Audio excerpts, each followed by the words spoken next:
Just before I let you go, though, a bit more on Donald Trump and his visit to the Middle East. Here's what he had to say about Gaza.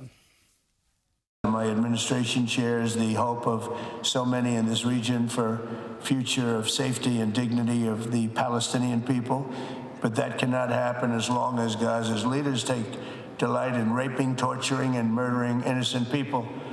Can't have it.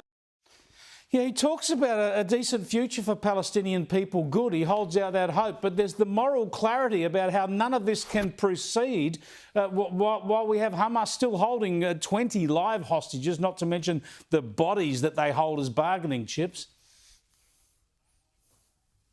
Exactly. I mean, Donald Trump is completely right. There will never be peace for the Palestinian people until they choose leaders, and they have leaders who are prepared to negotiate peace and respect the human rights of the Israelis. They have to accept Israel's right to exist within secure borders, and they have to be prepared to negotiate the borders of a future Palestinian state. They've never had the leaders who have been prepared to do that, and they will never succeed. The Palestinian people will never succeed for as long as Hamas leads the people of Gaza, and God forbid that they would lead the people on the West Bank as well.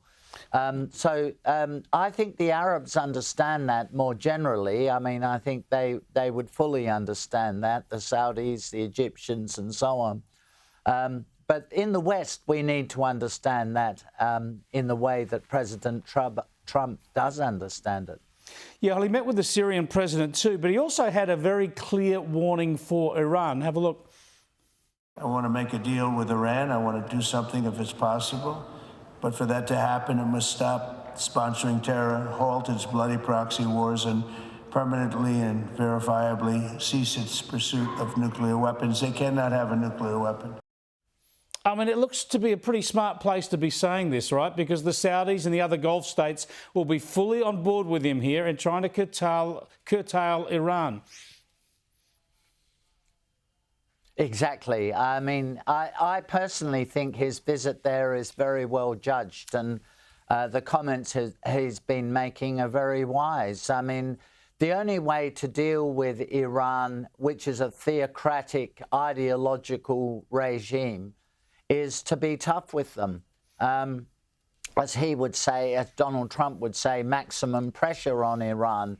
Iran has to stop sponsoring terrorism, and it's learnt a pretty bloody lesson from the sponsoring of terrorism that it's been doing since the 7th of October 2023.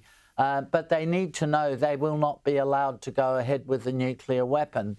And the Americans and the Israelis have made it clear they will destroy Iran's nuclear facilities if they keep going down this path. So they may as well come to the party. They may as well make a verifiable agreement, and then the sanctions will be lifted as well, which will help the Iranian people who are not too happy with their regime.